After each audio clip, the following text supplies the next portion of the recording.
Ladies and gentlemen, order in the court. Today's proceedings finds the people versus James McGill. Legal troubles got you down, bosses refusing the payout, hit and run leave you stunned, drug lords in your future, maybe not, because he'll get your case dismissed, he'll get you the defense you deserve, but only if you say the words. Oh no, I need legal representation. Whatever shall I do? What do I say?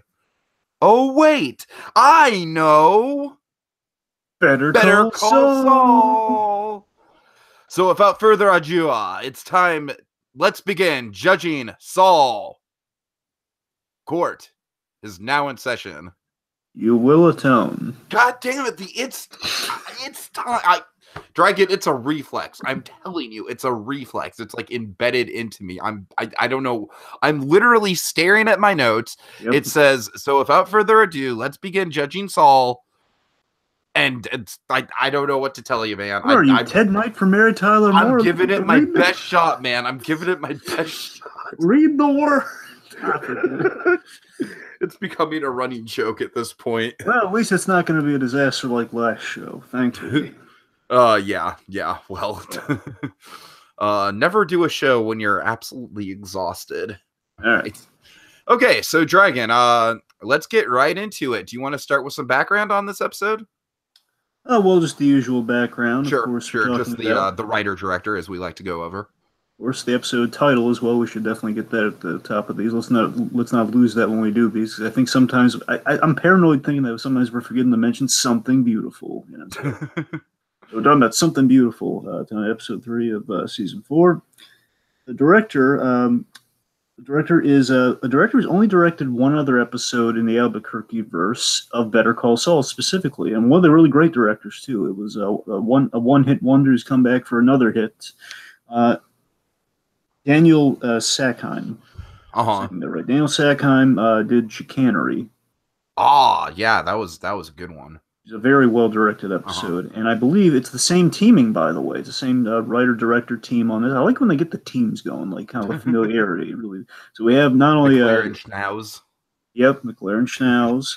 We had Daniel Sackheim with the same writer from Chicanery, and one of the great, honestly, possibly the best writer in Better Call Saul, one of the great writers, Gordon Smith. Oh my God, Gordon Smith. Gordon Smith, he wrote Chicanery, and he's also written other gems like Fall. He's written some of my favorite episodes. He wrote, he wrote Fall.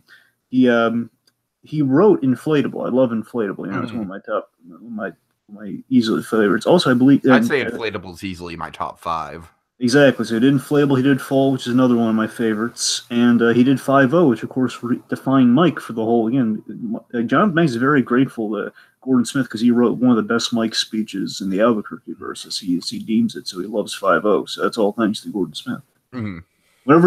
Whenever we get true kind of legalese in Better Call Saul, 9 times out of 10, that's thanks to Gordon Smith because his sister's a lawyer and he consults his sister on the legalese. Nice. All right, so that's pretty much those are kind of our maker. This episode brought to you by Daniel Sackheim and Gordon Smith. All right. Okay, so let's begin, Dragon. So we saw in the trailer a bunch of shots of the spikes being laid out on the road and the car being shot up and everything like that, and we're like, oh my God, some sort of intense cartel action is going down. And man, the advertisers pulled the wool over our eyes in much the same way that Gus Fring is doing to the cartel right now.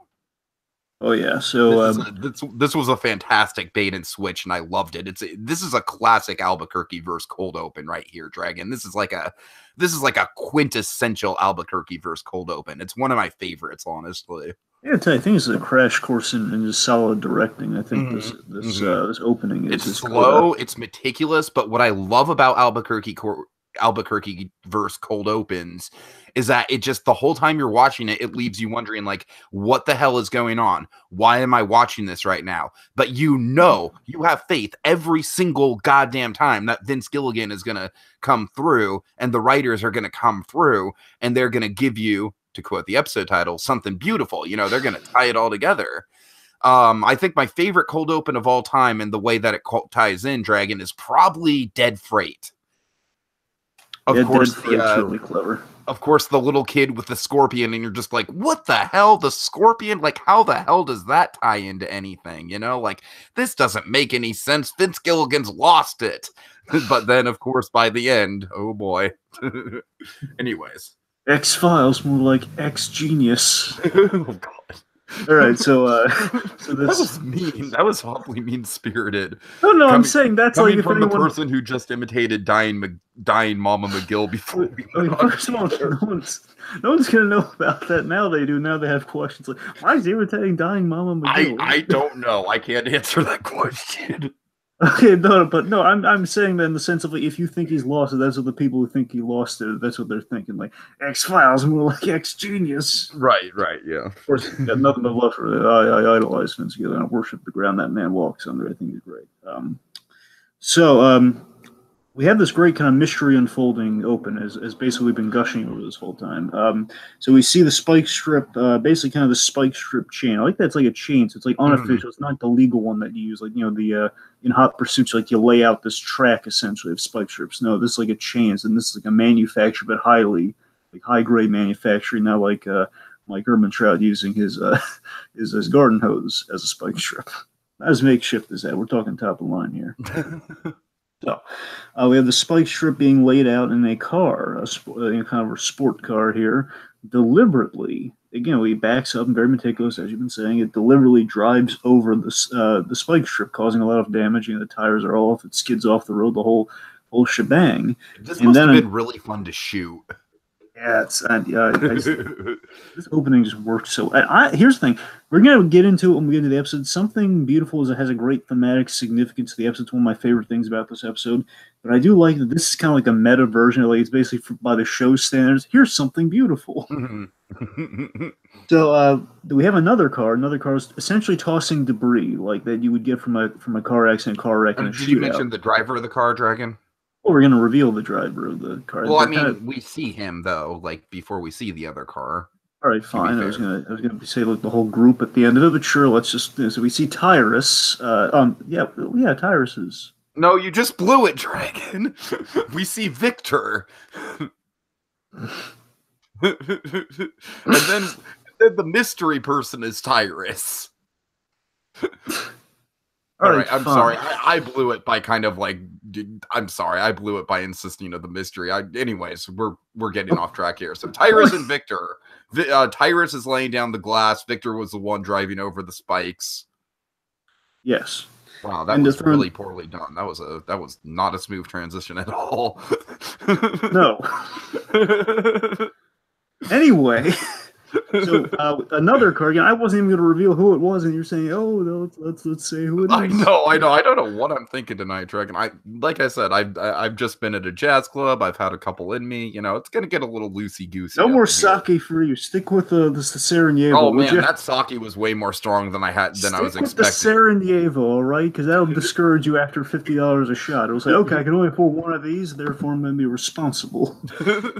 Anyway, I had one sake and one beer. So it's not like I've been out drinking like 10 drinks, but anyways. Anyway, if last week wasn't a lesson, this week has to be. Okay.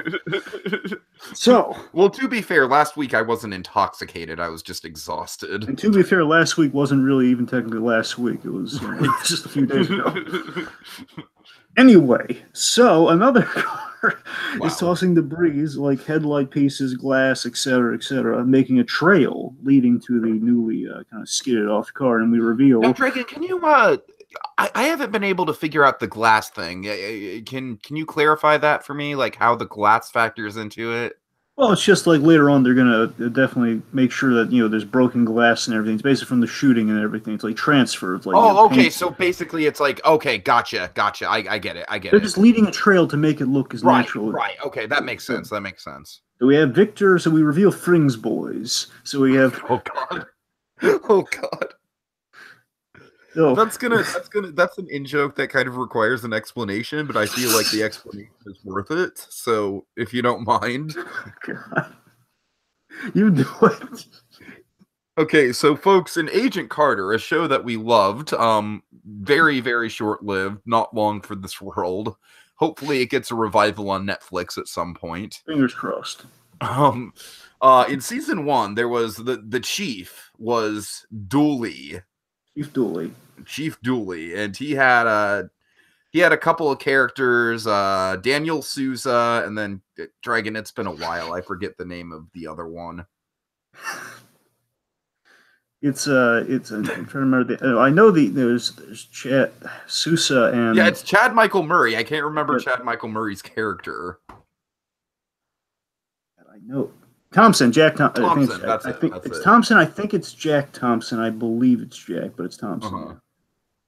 All right. So, anyways, we referred to them very fondly as Dooley's boys. Oh God! It's like basically the idea is like they get the they do right by Dooley, and they're kind of like a Hardy Boys like team. Like, oh boy, it's the it's the Dooley boys.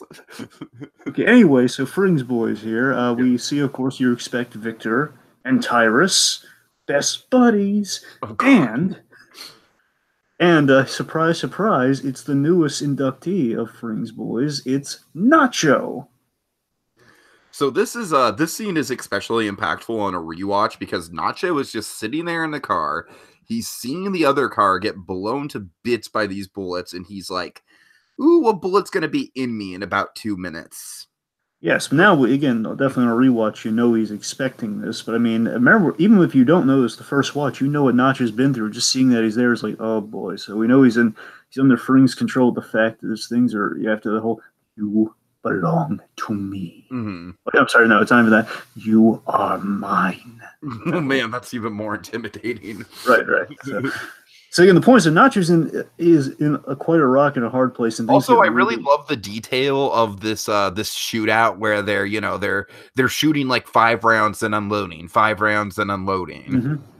So the important detail here is they're doing that to make it look like it was many people instead of just like one person, or just like, you know, basically trying to mask how many people were there present during the shoot to kind of throw off the numbers here. And the broad spectrum here, folks, very simply, is that we reveal that this is Arturo's car as they go to the trunk, and we reveal the dead Arturo in the trunk, and they put him in the driver's seat. Then they unload their clips into the car that's been wrecked and have like a little trail, like basically a drive-by shooting gone wrong. And essentially, they empty their rounds into not only the car, but poor Nacho in the passenger seat. Oh, it's only 2 rounds. He's fine. It's just 2 rounds. Well, remember, I love the whole, it's only after they empty the rounds, and then Victor's just like, all right, your turn. Like, come on, buddy, get in there. Yep. So he gets in the passenger side. And, basically he braces himself for like the shot through the back of the shoulder. And this is intense, Dragon. This is a hard to watch scene, especially on a rewatch. Oh yeah. I didn't see this. I had a feeling something like Not this. to mention, especially because we know the hell that he's going to go through later in the episode with getting the bullet removed. There's one line that really fills me with genuine dread when we get to that scene. There's like this one that we'll get there when we get there, But yeah, I was thinking of you with that scene because I know how much you don't like medical stuff. Yeah, here's the thing. It's honestly less the patch, with less the patchwork. It's more like the line around the patch was like, oh my god. But no, let's see here. What was it? Oh yes. So again, I knew something bad was going to happen to Nacho. I didn't quite put together he was going to get shot a second time until it actually happened. But he's being led to a path, and I thought they were like, knock him out or something. I don't know. I knew something was going to happen to him. He's going to have to, again, fake like, basically leading a blood trail as if he's, he's going to wander up. And so it was much worse than that. But yes. So folks, importantly, on the whole here, they're staging a cartel hit convincingly, and that's why they're going through all these extreme measures here. And Gus, on the whole here, he's manufacturing a cartel war within the ranks. So eventually, most likely, he will take control. Basically, as we see him when we introduce, basically he's going to take control of Albuquerque, of the Albuquerque drug, essentially the drug ring in Albuquerque, as he meets Walter White in Breaking Bad. So it's kind of what they're setting up here. Him taking full control, being like the big name in the cartel. Mm-hmm. So also they're framing. We kind of botched this up because last episode could have gone better, to say the least. The point is, when we're doing that, a few things you might have missed I want to highlight here.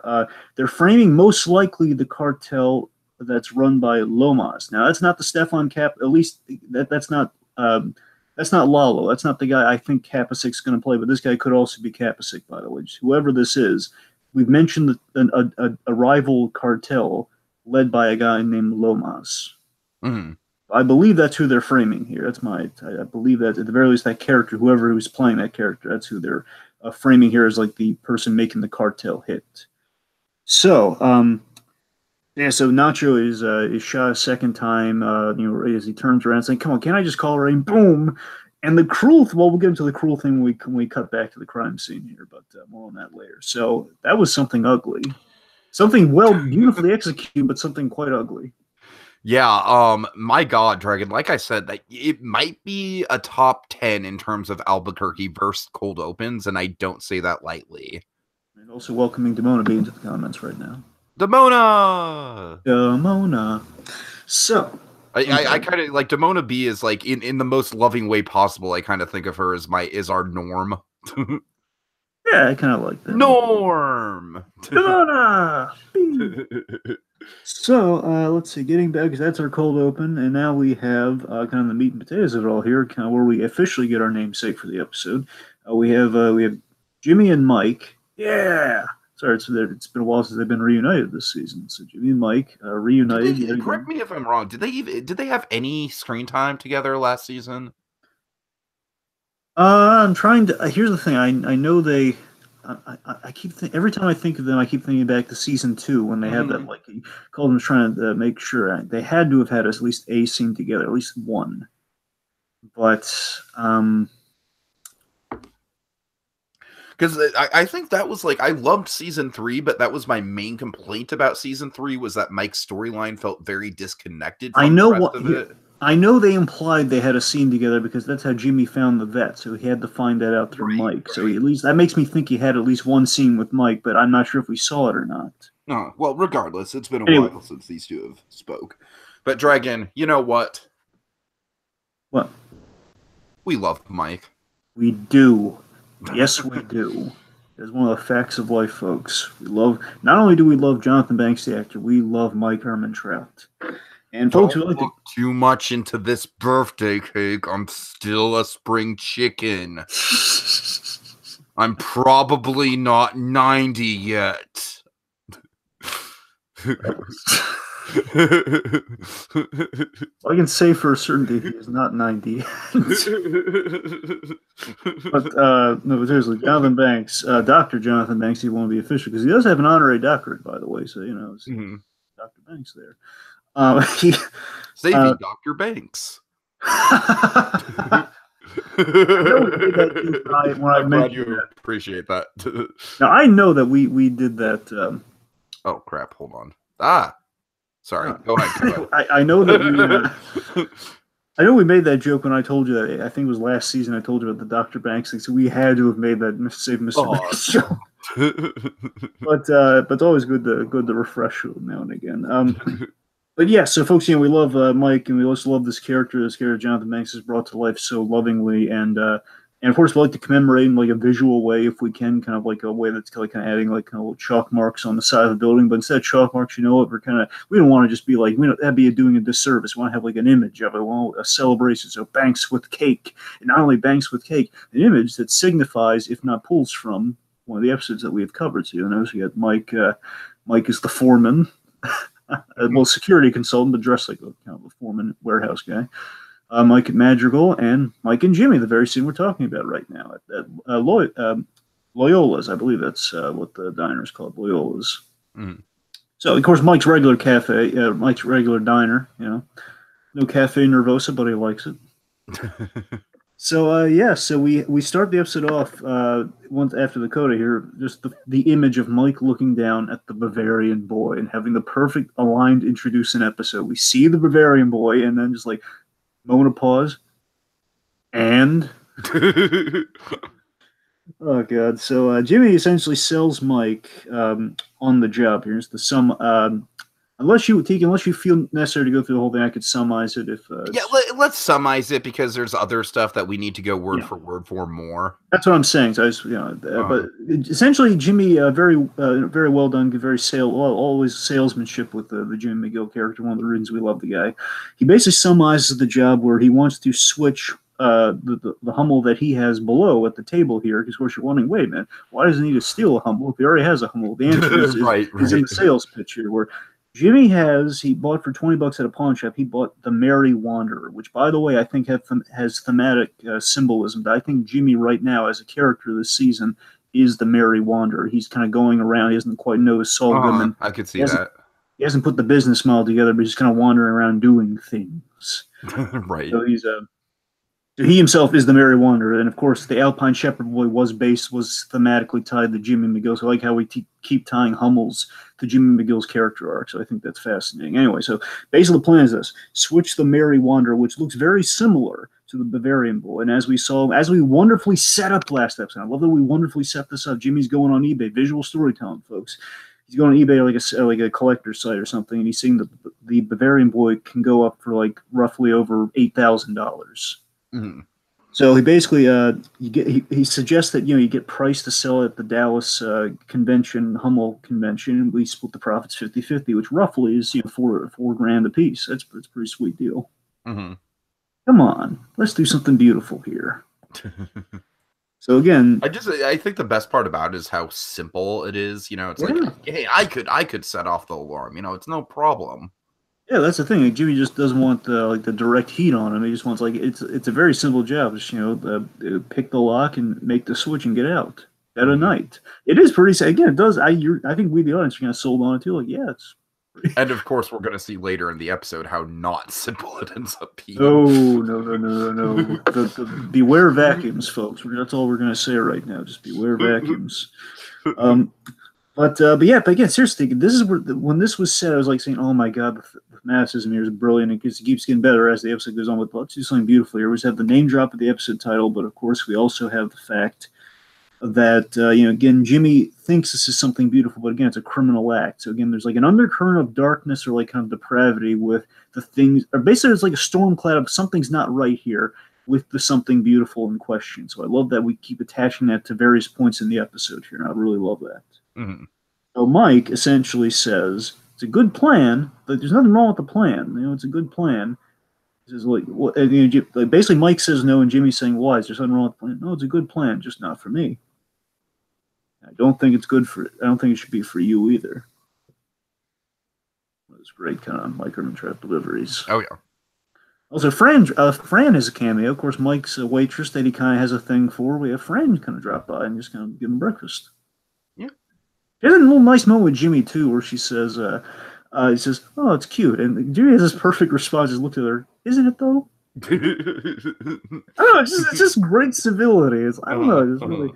It's really nice. And then we have this moment that really blew my mind. It kind of warmed my heart. So this is why you get Jonathan Banks to play Micro-Trap right here. It's like only he could sell this perfectly. We built up the character so well, not just through Breaking Bad, but so well through Better Call Saul and the dynamic. We saw the friendship blossom and grow so much in Better Call Saul that Mike takes a beat and he says, sorry, I'm sorry about your brother. Yeah. And Jimmy brushes it off, like, "Oh yeah, sure, thanks." But seriously though, he brushes it off. I mean, that's the closest Mike will ever get to admitting. Again, without in so many words, that's the closest Mike will ever get to admitting in his kind of his wonderfully grumpy demeanor. Closest he's ever going to get to admitting that he likes Jimmy and is friends with Jimmy in Mike's way. In the way that they're not. Again, at the end of the day, Mike will turn against Jimmy if he has to. But at the same time, there's a history there, there's a friendship, and that's him expressing some genuine condolences there. It's like that's beautiful. One could say. All right. Let's not make this too repetitive. All right. Let's see. Trying to think if there's anything. Okay, so basically Jimmy's out on his own now, and I also love how Mike calls like what happened to you? Did someone do you dirty? No, just it's easy money. Mm-hmm. So Jimmy basically, okay, well, I'm on my own. Jimmy's on his own, and he's calling a doctor, and we finally get a name on the vet, by the way, doctor, because I knew where this was going. The minute he called that, the dial up, someone's like, okay, he has to go. He calls Dr. Caldera. Is it Caldera or Caldera, Dragon? Now you're making me say deer or dare? What did I just say? You said deer. I just kind of going back. I'm trying to think of how it was. I just want to make sure we're getting it right because when I saw the name, I looked at it as Caldera. I think it might be Caldera. I think so too. I'll say we'll assume you're right, and we'll get it right next time in case. Okay. Just let's say Caldera. Okay. Anyway. And this guy was on the Insider podcast, and he's never seen an episode of Breaking Bad or Better Call Saul. I know, right? How awesome is that? And this is proving the point of the show where it is a really good. I envy him. I love what that says about the show, Tiki. Again, that says the show's working. It's a good prequel show. You shouldn't have to worry about that. I mean, the Gene stuff's like a little tease, like the future, but it's a cryptic tease, so you cover all bases. It's wonderful. Yeah. So the vet. So again, if we just butcher his name, we'll just call him the vet. So it's kind of built in. I mean, we've been doing that the whole time anyways. So yes, I need an appointment immediately. I've got one sick fish. And I just love the fact that Jimmy has a fish that he takes to the vet. This fish is like the ultimate kind of like weird hanging symbol of the season, Dragon. It's almost kind of the pink teddy bear from season 2. I think that's a good comparison. Uh-huh. I think I don't want to take credit for that, by the way. Post-show recaps came up with that. I'm just kind of reciting it, but now obviously, look, I'm not going to make any illusions that goldfish have a very long lifespan. But at the very least, I keep meaning to go back to Breaking Bad and keep seeing if Saul just has fish in his office or not, because I think because I expected at a moment in this episode, I was on the edge of my seat wondering if Jimmy was going to do something really bad, and he didn't, but. I think the fish. I think you're absolutely right. I think the fish is going to be something like when the fish dies, it's the end of Jimmy McGill. Ooh, I like that. I like that. Ooh, it's like it's like the symbolism of like either Jimmy's going to here's in a nutshell. I expected him because you don't know what's going to happen this season because at any moment he can make like one of those big choices where it's going to be like a Saul Goodman choice before over a Jimmy McGill choice. Where I thought he might like just dump the fish like unceremoniously, which would have been horrible. Would have been like that, like oh my! Man. I was expecting either he's going to do that later in the season where the fish will die, and that'll be symbolic of the death of McGill and the birth of Goodman, or like like the ascension of Goodman. It's the better. Anyway, okay. So the cousins. The fish on Mr. Robot is stuck around for quite a while. Well, wait a minute. What's our timeline, Mr. Do we have we transcended years per season? It's all pretty much. I think so. That's the thing. That's the thing. I think that's just pretty like maybe a month because there's the prison time, but anyway. So, the cousins. Yes, of course. Every time we see these guys, we have to get the iconic shot of their boots. Oh yeah. So the cousins, they're on the scene. They find signs of a rival cartel hit, and they find. I like how they scrutinize and they look at it. Though I love that all those measures did come in handy because it's the cousins. Mm-hmm. In silent but deadly, the cousins. So, they find poor Nacho, and oh boy, here's the thing that kills me about all this. By the way, that's what I was saving so I could talk about it now. Okay. I feel so bad for Nacho because he had to wait. Like he couldn't just leave. The nice thing to do, of course, because Fring's still mad. I mean, I'm sure Fring doesn't want to treat Nacho with kid gloves at all during any of this.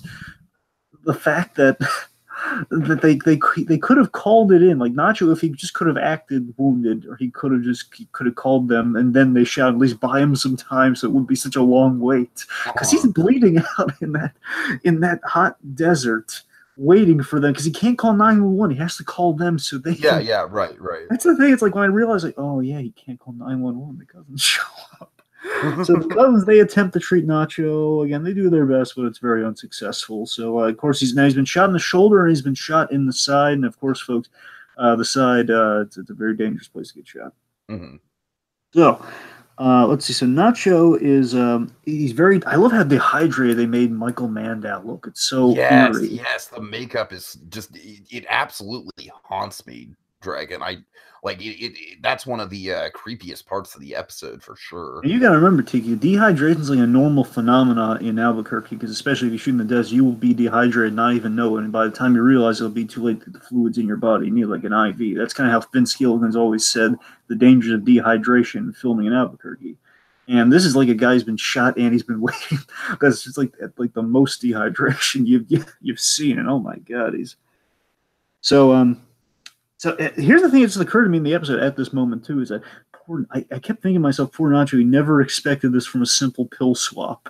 Like had he known any of this would befall him, he would not have made that pill swap. He would have just like, I don't know, he would have just like he would have like got his father out of the town or something. I don't know. He would have tried something. My God, he's just like Nacho did not bargain for all this trouble. Like, and he's getting punished in the worst of ways here. So, Nacho does. This is gonna be important for the next episode. So Nacho says the cousins ask him before they get him any medical attention, which is creepy. Like, who did this? This is a silver car, Firebird, I think. I didn't see him. So then they burn the car. Again, they burn the car before they go away to save Nacho. So they burn the car and the body to get rid of the body. And this is I think a reference to season 3 of Breaking Bad, because when the cousins first arrived, they set fire to that truck with the body. Oh, sure, yeah. So yeah, it's again the big, and that was a Bryan Cranston directed episode. Mm-hmm. All right, so Kim. Yeah, we meet her new paralegal, Viola. This is the first time we're seeing Viola, right? It's Viola. We know this. Believe me, I know this one for a fact. It's Viola. Viola? Okay, sorry. I'm just going off of Viola Davis. No, so I know. I was thinking like I was thinking the same thing, but it's Viola. Okay, it's Viola. Okay. It's Viola Goto.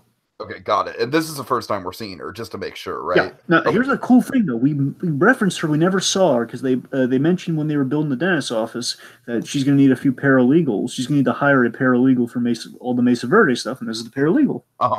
It's cool. So, it was like, yeah, hey, look, there she is.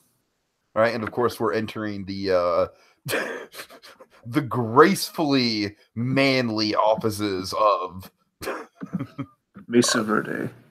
Dragon, I love the giant cowboy on the horse and the cactus. I love that lobby. I can't get over it. The amazing thing is that statue looks so real, doesn't it? You mean like it's just a permanent fixture of that office?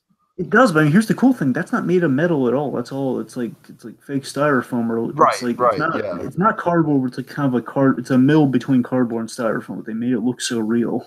It looks like a really heavy statue. It looks like an awesome. It's a really great picture. So let's see. Of course, we get to see all sorts of variations of it this episode too. That's what we're kind of lingering on, folks. Mm-hmm.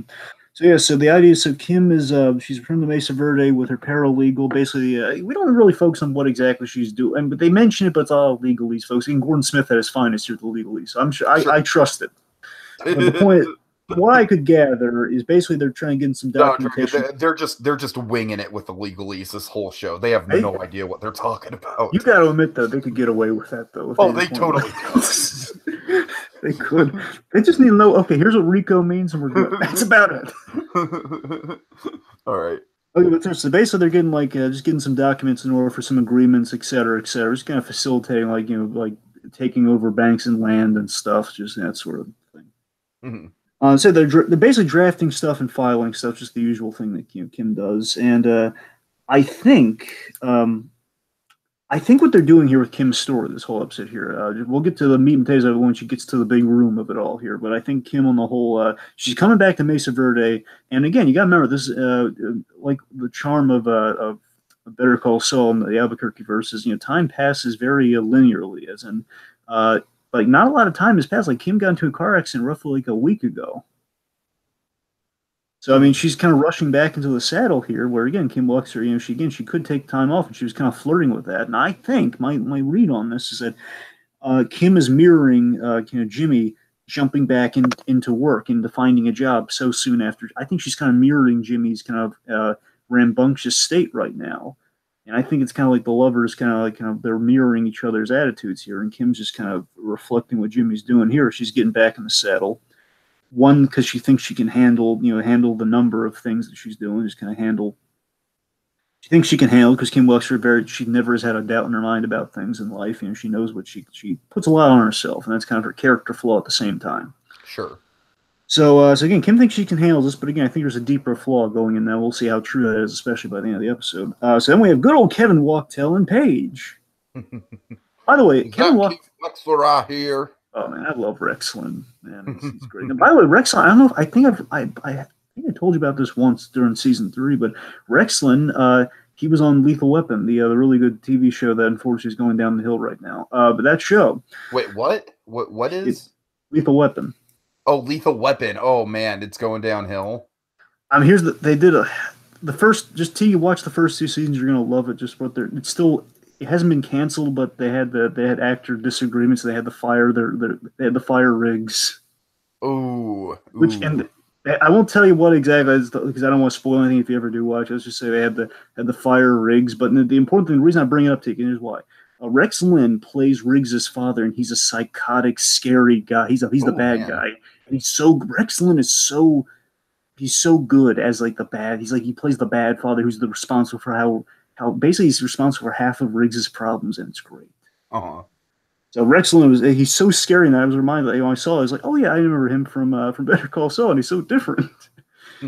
So yeah, so Rex Lynn's been very warm. He's always so nice. He's that's the famous Kim Wexler I hear, and he's welcoming her. So you look like a baby bird with a broken wing. And he's so adorable. I love how he delivers that. That's the thing. It's like in Lethal Weapon, it'd be like a guy like he'd be breaking the baby bird's wings. That's the thing. He'd be breaking a literal baby bird's wing. I'm not exaggerating. I won't give anything away. Like I'm guessing from the sounds of it, he'd do that like to prove a point to his son, like right in front of him. Yes. Yes. So let's see. So again, he does. Rex only sells the I love how Rex sells the sympathy over Chuck, because again, of course, he was really mad at Chuck, but he says, no man should go that way. And how's James feeling? How's James dealing with it all? Like that was really nice. Mm-hmm. So yeah, basically, Kim says he's getting. I love that Kim had this really great line here. She says he's getting through it, and again, it's indicative of what we have at the very end of this episode here, where Kim is worrying over Jimmy, and it reads that again she's saying basically what's on the surface, but she doesn't know what's going on. Mm-hmm. So Kevin's showing. So basically, they're doing business. So he says, "Oh yeah, Kim, before you leave, I gotta show you the models." You gotta see the models. I gotta tell you, I relieved that Kevin walked till so much. Are you an architecture guy, Dragon? Man, all the Scott Snyder stuff. Of course. I appreciate good architecture more than that. I love models. I don't build models or anything. I can appreciate a good model. Yeah, you're a regular Walt Disney. I love a good model. I've seen like all sorts of models and just like, oh my god. I hear you. Anyway, so again, you need to travel to the Walt Disney Family Museum at some point, sir, if you like models. That's all I'll say about that. So again, off of my general model love. I love these models, and I just love to get them up close. I wish they had like a 3D model so you basically can go through the room and check out all the models. That would be a great bonus feature on a DVD or something. And I know Bates Motel, they had like a 3D thing where you could explore the Bates Motel on the website, on the A&E website. So again, that thing could, I don't know. Anyway, so we have this room full of models, and and here's the thing, I was just thinking this in the episode, I'm like, I don't know if it's just me, but I think that's what they're going for in the episode here. It's like, this is, again, thematically, importantly, something beautiful. At the very least, something Kevin thinks is beautiful and Kim is dreading. Right, we're going to turn this into a drinking game. Yes, but I mean, seriously, this is the real meat and potatoes of something beautiful here, where it is absolutely. It just goes to show you how much you can tie into one episode title. Oh yeah, and we only really do it 3 big times, but again, it's 3 big times that are very important, though. Mm-hmm. So again, as Kevin's basically, we're seeing again. I think it's so well framed and so well shot. We have like these little podiums full with like different designs of Mesa Verde banks, and I love how each of them is a different design if you really look at it. Mm-hmm. And like the horses, like the statue inside is like worked into the outside of the building. It's worked into like a courtyard in the building. It's like inside the building, like various different degrees of how they work it up. And it's like these 9 little podiums. And again, there's possibly more in that room, but we only see 9. He's talking about way more than 9. So I don't know if there's like a bigger room or what. He's basically talking about the plans and the stuff he wants to do. So basically, he walks Kim through the room of models, telling him about all these plans. He plans like a very aggressive expansion of Mesa Verde. Like he's going to build more and more banks. And again, Kim made this possible by getting him out of the fire with the initial bank in Albuquerque. Mm-hmm. At least I think, yeah. It's anyway. The whole 21, 1216, 1261. Right, sure. So yeah, I think so. What is your read on this scene as Kim's going through here? She's seeing the models. What's your read on it? I mean, that's a very good question, Dragon. And again, one of my favorite things about the way this season's being structured is, to me, this is almost like a mirror of the job interview scene from last episode, where it's almost kind of like a Rorschach test. You know what I mean? It's like, you ask me, like, but what is your read? It's like there's no right or wrong answer. You know what I mean? My read on it, Dragon, if let's play psychologist for a minute, my read on it is that I just feel like Kim thinks it's way too much, and she, like she's just like, okay, like I can't even take this guy seriously anymore. Like this is like this is gonna like that's the way I read it. Like, you know, like I think that's very interesting. So you're saying, if I'm interpreting this correctly, basically what I'm saying is that she just like she likes Kevin and Paige. She doesn't want to step on anyone's toes. She sees how proud Kevin is of the models. But then of course I think the big thing to read in is you know, after this scene, we have the scene with her paralegal where she's clearly she doesn't have her heart in it after this scene. This scene's a turning point for her. So, like I said, the way I read it is like I just feel like the expansion, and maybe of course thematically it might have to do with like Jimmy moving too fast and Jimmy jumping into it too much, you know, perhaps. But like I said, I don't know. Again, it's kind of a Rorschach test, and I don't think we'll know the answer until more is revealed about Kim's story arc this season. But you know, I really do think it has something to do with like she, you know, she doesn't want to tell Kevin that he's in over his head, but at the same time, it's like, okay, I might want to like distance myself from this because this might crash and burn. That's very interesting. I didn't think of that. That's I kind of like that. It's interesting. What was your read, Dragon? Here's my read too. Also, just want to highlight you have like all sorts of like Mesa Verde locations, like Salt Lake City, Wyoming, you know, Nebraska. I appreciated how they had both Las Vegas and Reno.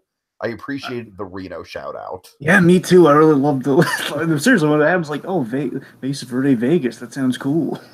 But Kermit, I don't want to go back to Reno. Okay, so importantly, and just we'll save for speculation, but Nebraska was mentioned. Mm-hmm. More on that later. So, yeah. So I view this. So Kim, she's processing a lot. She's kind of like she's feeling the room. And she's kind of like a little landlocked. She's kind of like, as like Kevin's like, hey, look at this over here, and you can see Kim's kind of taken aback by this. And I think Kim's processing a lot of grand sweeping plans here. And of course, we have that great model eye shot, which when I saw the trailer, I was like, what the heck is this in connection to? And of course, we finally got the answer. Okay, that's what that awesome little Kim looking like through a little window is. Mm. I mean, honestly, I think it's Kim in over her head too soon. After the again, she's realizing, okay, this is I can handle this Mesa Verde. He's kind of doing stuff here, but this is not what I initially planned on, and she has Jimmy to worry about. Like, I'm trying to be there for him at the same time, and I'm doing this, but this could also be a setup for Kim and Jimmy having different destinies this season. That maybe she goes with Mesa Verde and she sticks with this, and maybe Jimmy continues with again, just kind of follows the Saul Goodman path, and this could basically set up for, again, if she's in with Mesa Verde, she's going to be all in with Mesa Verde. I think she's kind of confronting this. This is like a long-term investment of working with these guys. This is like a grand sweeping thing. Like, I don't know if I'm going to be able to even, you know, continue on the way I'm going on with Jimmy right now. Mm-hmm. And again, Kim had put all this into motion, so it is all on her. So, I got to tell you, that idea, Tiki, I could be reading into this, but I got to tell you, I got a sort of a kind of I'm in the empire building business vibe from this. I got like a sort of like, I could see that. I get kind of like an empire business. And so basically what you're saying is that you're like, Kim is a little bit uncomfortable with how aggressive Kevin and Paige are being. Like, it's not so much that she thinks it's going to fail so much as it's maybe a little bit too like malicious, for lack of a better word. Maybe not malicious, but I think that she's caught off guard by it, and she doesn't want, like, she didn't sign up for this, but she can't necessarily. She wants to stick with her commitment, but by the same token, this is a lot at her. And this whole scene, the way it's staged, it feels like a twisted version of, like, again, in part the Empire. I'm in the Empire business as kind of a starting place, but I think the whole scene plays like the Super Lab. Of, like, you know, where you're creating, you know, when Walter White was touring the Super Lab, it's like, this is your destiny. Look at how beautiful this Super Lab is. Like, this is like season 3 going right for Walter White, that sort of territory. It's like, it's kind of like I got with Kim here. So, like, she's seeing like what you could be, like, you could build an empire with what we're doing here. You kind of open, like, again, it's not all falling on Kim's shoulders, but I'm not like Walter White, but I'm saying it's kind of like a look at what you're like. She's confronted with, like, a legacy that you could build. Like a big name for yourself. You could hitch a ride to a winning horse, essentially. Sure. And of course, we have the imposing, and basically she leaves that scene. We have the imposing cowboy statue. And again, her looking at that imposing, again, we're really stressing the imposing in the direction, which makes me think she's definitely intimidated by this but she's kind of in a rock and a hard place. She doesn't know what she wants to do, but she is handing things off to Viola, where traditionally Kim Wexler, we saw how she interacted um, with Francesca, Uh-huh. where she was just kind of like, just basically kind of holding Francesca's hand the whole time. Where in this case, Viola is like, hey, Viola, why don't you do what you said you were hoping to do the first one? You take a first pass at it, and I'll check back in with, I'll review your first pass on the documentation and everything. Again, sounds like, again, from what you're saying, I agree with it. Sounds like she kind of wants to hand it off to Viola.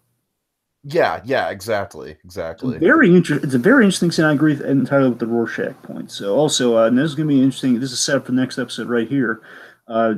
Drop me off at she wants to be dropped off at the courthouse.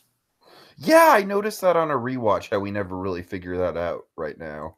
Yeah, so we are going to see the direct correlation, the continuation of that in the next episode. So Sure. Going to be interesting. So, well, at least, we'll see. Okay, so next scene. So, Jimmy impatient. I'm sorry, you want to take us through the scene? Yeah, sure. So Jimmy is, looking as the vet is. I already forgot his name, Dragon. Well, Dr. Caldera or Caldera. Caldera, yeah. Dr. Caldera is on the phone, and Jimmy's just like, he's like, no, I don't think he's taking it. Jimmy's like, he's not taking it, or you're not into it. Here, give me that. That's not how it works. No direct contact. Oh, I'll show you direct content. And then he takes the phone. Yes, this is the interested party. I have one question for you. Do you shit gold? Well, it's a simple yes or no question. Do you shit gold? I just love that he said. I'm sorry, I just like loves it. It's a simple yes or no. Okay. Sorry, keep going. All right, so basically, he's just kind of like, the whole like $8,000 for 8 minutes of your time, like it just does the. Actually, I think I might have the cell line, Dragon. Give me a second.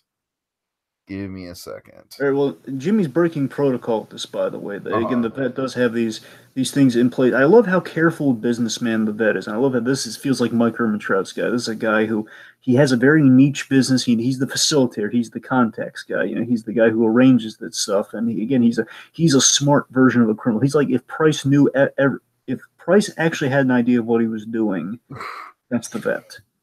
All right. Okay, so I got it here, Dragon. So he asked, do you shit gold? No? All right, then. Because unless you currently have a large gold nugget traversing your colon, this is the easiest money you're ever going to make. How long does it take you to pick a Yale 3-pin? Well, then in 8 minutes, you're going to make $4,000. 10 minutes if you decide to pick your nose. In, out, no one comes looking for you ever. How does that sound? And he just asked for a pen from the vet, and he's on his merry way. That's how you do it. And of course, like on the way out here, so Jimmy says, "Look, I'm not trying to tell you how you do your job, but," and he gets gesturing with the pen, like, got results. He takes his fish. Now again, so before we get into like I had a huge gobsmacked moment at the end of this bit here. I was like, oh my god, I had a huge oh my god moment, but. No, but seriously, I love this. Again, Jimmy, very interesting. Got in the scene was like, Jimmy, don't antagonize the vet. He knows what he's doing. Antagonize the vet. As he's like very impatiently waiting, getting all this going. But again, Jimmy, he's a good salesman. This should not have worked by any stretch, but it did. So again, that was great. So again, he was taking the fish, and as he walks out, and this moment is beautiful, and I love this. It's like kind of basically, it's like a little mini version of what we had with the Gus Fring scene from last season, which was fantastic, where. You gotta remember, Jimmy has no idea who Gus Fring is. Again, Jimmy's like on the outside of the cartel stuff for the most part. So when we get these little moments here, it's basically Jimmy on his way out. He says, "Excuse me," because he bumps into somebody, and then we see one of the cousins. Oh yeah. I believe it's Leonel, one of the cousins. We see one of the cousins is like, I was like, "Oh my god!" Like just. I was geeking out, so it's like, oh my god, it's another beautiful Mona crossover, yes! Yeah, I put in the video description, Dragon, this might be one of the biggest episodes where the roles of Jimmy McGill, Mike Ehrmantraut, Nacho, and Gus Fring collide into each other. Yeah, so this season, going into this season, Gilligan and Peter Gould and everybody, they've been really teasing that there's like they use the Venn diagram example. They say this season's like a Venn diagram between Better Call Saul and Breaking Bad. And I think this Uh-huh. episode's exactly what they're talking about. You get all sorts of, again, not just the fact that we have our kind of people from the Breaking Bad, you can Albuquerque, side of the Albuquerque verse, but we do have just those little like little overlap in the center there, with like Jimmy bumping into bumping into one of the cousins, and again, never knowing who that is. And that's great. That's all we need. It's like that's perfect to me, that's perfect prequel fodder. In a moment that's rewarding, yet again, you don't need any, you never really need any more than that. But the fact that we got that is perfect. Dragon, I gotta say, it's a lot better than than Chewbacca. I'm not saying that every time.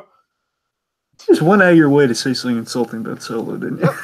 Yep. Well, look, I don't say anything about insulting about Solo except for that one scene, Dragon. That one scene just, it still hurts my soul to this day a little bit. It's still like, Tiki, I know. It's still just like, is this what my life has become? Is this my life just being pandered to? Just like, oh, we're gonna spell out how basic human communication works for the sake of an Easter egg. Yay! Except you it's don't not know. really an Easter egg at all. You don't know soul hurt, man. You don't know like fictional soul hurt. I've walked you through my Batman soul hurt on a few things. Trust me, that's soul hurt. That's fundamental soul. And it's like, oh, they said like a goofy line about you, but that's not soul hurt. That's like that's barely a shaving cut of soul right there. That's barely even a shaving cut. Like, did I cut myself? No, it's just a scratch. I'm fine. That's basically what. Okay, anyway, getting back. So, it takes us through what happens again after a beautiful little crossover here with we have. Yeah. Oh man. Oh man. So the vet is just like rudely interrupted and sent to inspect Nacho, and Nacho is not doing good at all. He tells everyone to go get his lab equipment. Not here. We're not doing it here. And yes. Michael Mandow, his makeup in this is just like it's horrifying. Dragon, let's talk about this scene because this whole scene, and it's so. I think this might be one of the most intense sequences in the entire Breaking Bad verse, if I'm being honest. Possibly, but again, I keep citing again. It's the same with Nacho. I mean, this is the most directly intense scene, but again, the most like kind of by Better Call Saul standards, that pill swap. Uh-huh. That pill swap is just the way that pill swap. I'm sorry, I keep geeking about how that pill swap is directed. I'm going to break myself with that right now. So, the vet. Yes, the vet is forced to save Nacho in very unsavory circumstances, which essentially is in the back of a Jiffy Lube. Right. Have basically a makeshift OR, in the back of a Jiffy Lube. Oh God. So yeah, this is an awesome moment for DeRosa. We get this. We always have a fondness for the vet and just the interactions with Mike, but the vet really gets to shine this episode, and I love that. And again, Tiki, this is like one of those things. Like it's an idea that makes so much sense, but you never thought of it. That yeah, you could go to the vet, and obviously they can't necessarily go to Fring's doctor. I mean, technically, you could make an argument for it. And we'll see how that goes down the line because again, they are all working under Don Eladio technically, which means if they really wanted to, they could. But then again, I think Fring has this guy off the books, so I don't think they know about him. So that's what I think. And I figured that thing out with the last episode, by the way, was Fring sent Mike to Dr. Goodman. That's how that worked, by the way. So I just wanted. But yes, oh my God, the sequences so. So intense, and DeRosa here, they brought an actual doctor to guide him, like how he would move. He was sewing somebody up and things. So he's doing things that he's being instructed by an actual doctor of how to do a lot of this. Mm-hmm. And I think one of the most realistic things is the depiction of the passage of time and the loss of time as you're drifting in and out of consciousness. Yeah, it was good. Like they captured delirium and intensity so well from the whole thing is from Nacho's kind of point of view right now while he's kind of clinging to life, and I love the little perverse detail of he's getting a blood transfusion from one of the cousins. I love how again like I love it's like these terrifying characters again are trying to be helpful, by the same token they're so imposing and never say anything like this. I feel like when they're trying to be helpful, they're almost more intimidating because it goes against character and throws you off. That's the thing, yeah. I mean, here's the thing: like in the grand scheme of the Albuquerque verse, we only had like that one moment of humanity with the cousins, that one moment of humanity where we had the flashback The to when they flashback, sure. flashback, and you could make an argument that it's not. I can't really do that because I was thinking when he's crawling out of the bed because no, he's crawling to get Walter White. That's why. So it's not even that. It's like they only had that one moment. But yeah. So anyway, so Nacho he comes to. We have the fun wit of Joe DeRosa as the vet, and I love it. I'm sorry. Do you have some dialogue in this scene because he has really good. Yes. I have specifically the dialogue with him. What he kind of whispers in Nacho's ear. Well, if you want I have that, but like, can you give me some? I have that. Can you tell me what's before that? A little like kind of the fun, witty banter he's got. Like, well, yeah. Hold on. Let me get to that. I'm a little behind. Kind of set it up a little bit if you don't mind. sure. So again, the vet he saved the day here, and he's basically giving some again very doctory advice to Nacho, followed by a really a line that fills me with dread and terror. Yeah, basically he's kind of joking around again, taking again. He can balance the severity as well as just kind of the you have the severity and you have just kind of that again. Real life folks, doctors they have to be nonchalant. They see this thing all the time, so what they are they're kind of acclimated to kind of life and death circumstances, so they joke about it. It's like why you have like paramedics and doctors who can make jokes about situations. They're keeping jokes to keep the severity of things light. So I think he said he starts by saying something along the lines of like, "Oh, I guess my Spanish is." Yeah, that means my Spanish is good enough, and Yul Brynner over there is O negative. Okay, Yeah, so we had to leave a bullet in his shoulder that's going to set off metal detectors from now on. that reminded me of that bit from the Tick, Tiki, the Amazon Tick, where again they kind of address the real world thing. If you get shot, sometimes the bullet has to remain in you, which means you're Right. gonna have to set off metal detectors. I like we can imagine. It's like, hey, it's remember that from the Tick. Okay, And let's then, see. He gave him a dose of broad spectrum antibiotics. mhm. Um, the pulse is good. Okay, now Dragon, I'm assuming. Yeah, Okay. Here we go. Sorry, let me just get to it. for any who have weak constitutions, I encourage you to like kind of plug your ears like la la la la la. I'm not listening Okay. for a few seconds here. Okay, now stiff death shows you probably didn't perforate your bowels, but I can't be 100% sure you didn't get nicked. Now, if this starts to leak, you're gonna get the worst infection of your life, and it's gonna hurt like hell, and then you're gonna die. To me, that's nightmare fuel for me right there. I know, right? It's just like, oh, by the way, if this starts happening, you're dead. So basically, he And it's going encourages to be a him. very painful, slow death. So he encourages basically get a scan by a real doctor to follow up on this. And here's the thing, Tika, it's such a fun subversion of what we see all the time, where you see, especially again, I can vouch for, especially on things like Arrow and stuff. I don't mean that necessarily in a negative way, but just as a point of comparison. People get shot all the time, like or action shows or TV shows. Like a lot of times, like they get shot in the side or something. It's like, okay, thankfully it didn't pierce any major organs, but we address that. No, like it could have though, and there's still serious damage there. The fact it's like no matter where you're shot, again, the idea is like, okay, so they shot him in a non-fatal place because they don't want to kill Nacho. Obviously, they did that, but at the same time, there's no guarantees. Like that's still very dangerous. Like anytime you get shot, folks, there's a lot of damage. So yeah, I mean, it's that was great. All right, so then DeRosa then gets in real close as he's about to leave, and he has this really great again. I love the intense edge. Well, the vet is kind of this light, awesome character. We also have this great, awesome, intense line here, and this is where the vet draws his line. It's like basically the vet showing that Mike Ehrmantraut quality, that Tridex Mike Ehrmantraut.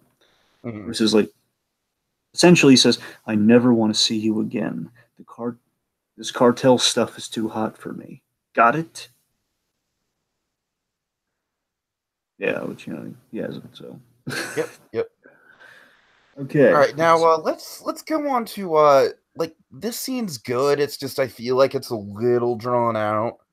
Well, that's kind of the point, though. It's supposed to be like, oh, it's supposed to feel drawn out. I guess so. It's just like I don't know. It's probably my least favorite scene in the episode, but it's still good.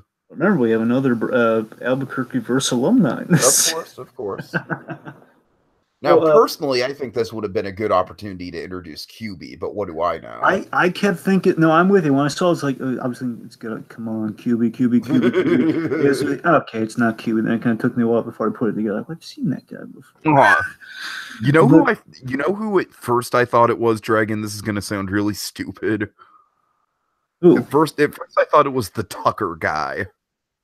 Tucker? Not Tucker, but the guy who yells Tucker. Oh, I'm sorry. Yeah, Tucker. That guy. I didn't know the guy. I didn't know this guy's name, but I remember him from he was one of the guys from from Vominos.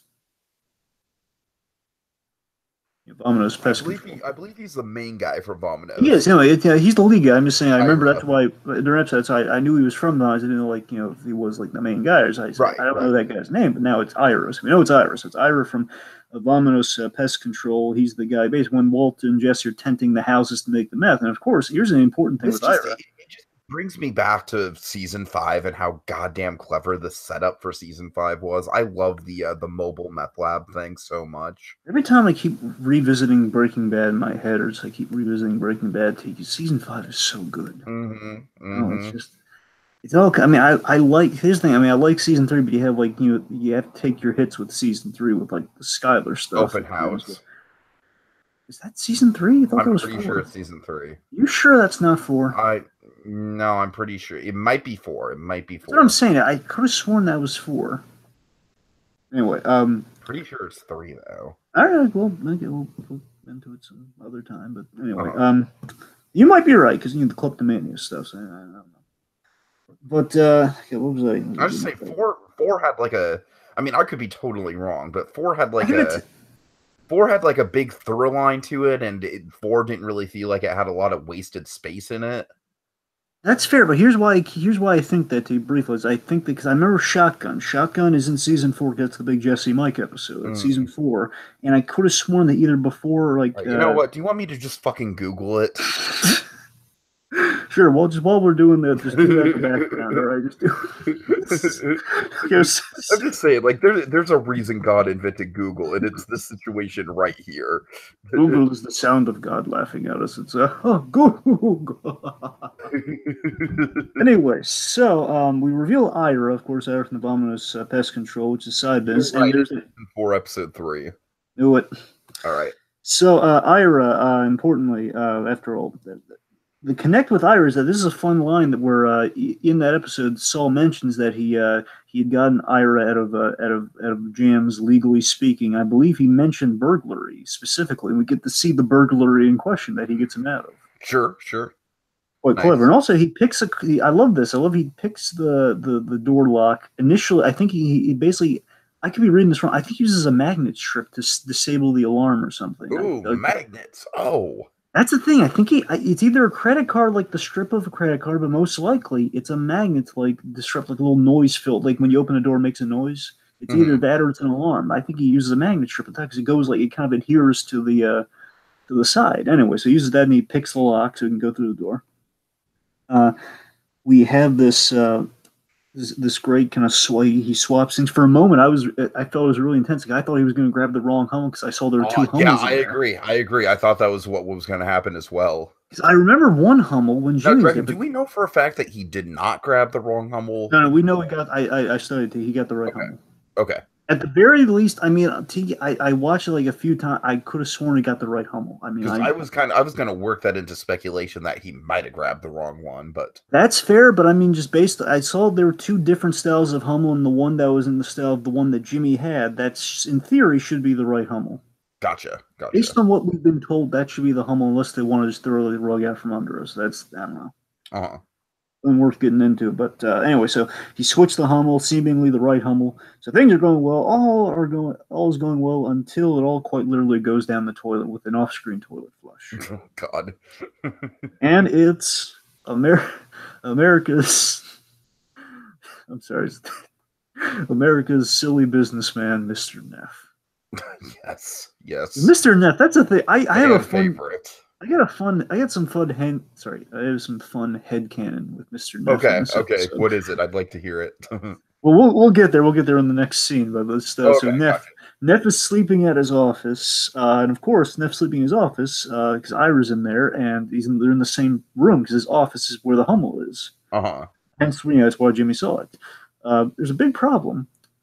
Ira has to hide, and like behind the desk or like behind various parts of the room here, behind the couch, behind the desk, like he has to shift around a little because Neff is there in his office, and I love the exposition. I like that we naturally got the exposition here for Neff, and you experience it through Ira's eyes here. Where Neff calls his wife, and I love that we don't get the other side of the conversation. It's not too expository, but it's expository enough. Right. He calls his wife to apologize, and he wants to quote unquote apologize because he's a lousy job at apologizing. Oh, he really does. He really does. It's a simple thing. It's basically, Dragon. He pulls the classic Channel Awesome faux pas of I'm sorry you feel that way. Yes, he pulls an I'm sorry you feel that way. Essentially, here's the thing. He just says, "Look, I'm sorry you're upset." Essentially, he wants to come home. I don't understand how he botched this situation up so badly. From the point of just saying, he doesn't need to say really expensive. He bought his wife it's a washing machine, right? No, it's worse than that. He bought her a water machine's actually practical. He bought her. Well, it's actually like it's an investment. He bought a vacuum. Oh, a vacuum! Oh God, it's a very expensive vacuum as a gift. As in, he's basically saying, "Hey, this is for you to do housework with." Now, I don't know how young the guy's wife is, but looking at that, most likely, usually, like you buy your wife a vacuum if you're into like really deep into the marriage. I'm talking about like really like to kind of bridging into your seniors. Like that's when vacuum. Seriously, that's when a vacuum is a viable gift because that's like a practical thing. Like, oh, I can use that. Right. That's when it becomes brand. But believe me, this is not the case. Lynette is very peeved that he got her a household appliance as a gift. Like she wants fun gifts, like anyone would. And he's not. I think the fact that he emphasizes how expensive it is just makes it worse. I mean, here's the thing. He's not 100% wrong here, but it's the fact that he did buy her something and it was nice and presumably it was expensive, but you just have to see the faux pas and what you've done here and just say, I'm sorry, then can I come home? That's what you need to say, but he got stuck in his office. He's such a moron. So he orders a pizza from... oh God, I love the look on Ira's face. Well, Tiki, tell me you got this. He ordered a pizza from Venzia's. Venezia's. I can't remember the pronunciation. Venzia's. Doesn't ring a bell. The very same pizza. The one they got okay. That's a deep cut, but I like it. Either Venzia's or Venenzia's. I think it's Venenzia's. I think that sounds better. Venenzia's pizza. And he orders the dipping sticks. Now, Tiki, that's a direct line quote from like Walter while he was at the door. I did catch that. I did catch the dipping. See that? It's the same pizza. I've got dipping sticks. He has dipping sticks, and here's the thing: they have the bit here. We're on the phone. The other side of the phone is like he says slice because you should never have to ask for a pizza slice, but you have to with pizza. No, because it costs extra to get. Because remember, it costs extra to get sliced at this place. That's I would never fucking eat there. I don't care how good the pizza is. And that's the thing, like the badger, he said, like, acceptable. You're saying, well, why isn't the pizza cut? The cutting the pizza costs extra, and therefore the savings get passed on to you. Pizza unless it's sliced, for fuck's sake. I'm with you there. I'm not disagreeing with you. I'm just saying it as it happens. What are you gonna do? Just like rip off your own slices? I know. Okay, I think we're getting too hung up on the food here. So, I'm sorry, I've recently become a foodie over the past few weeks, as you know. So, oh yes, all right. So let's see. So Jimmy gets a call from Ira, basically that he's trapped in the need of an exit strategy here. Neff. So basically, we see. And I'm getting into my big head canon here. So okay, so Neff. We see Neff has had a night of solitaire. We just see the sad night of filled with solitaire pizza and self-help tapes. And with these self-help tapes, he's listening to a self-help tape about like time management and business, essentially a business tape. And I really took this in my head canon as took what Jimmy said personally, and I just love the fun to roast.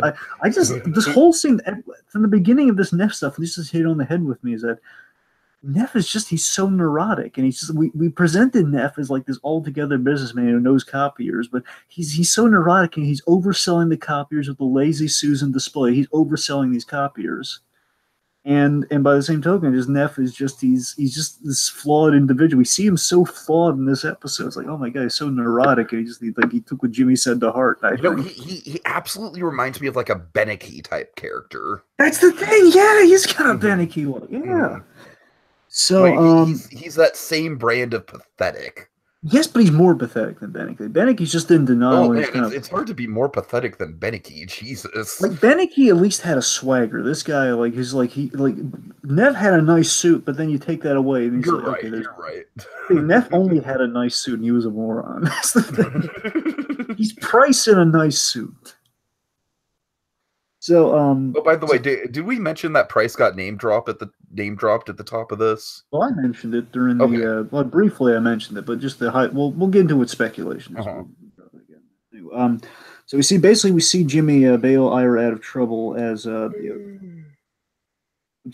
sorry, I was basically wrong here, but essentially that's kind of what happens in this scene. Jimmy is trying to bail Ira out of his jam here by he sets the car alarm off. He basically, off screen, the car alarm goes off, and then Ira sees his window. He's trying to make his way out there, but again, lazy man Neff, he just sticks the little key fob out. He hits the button on the alarm to turn it off.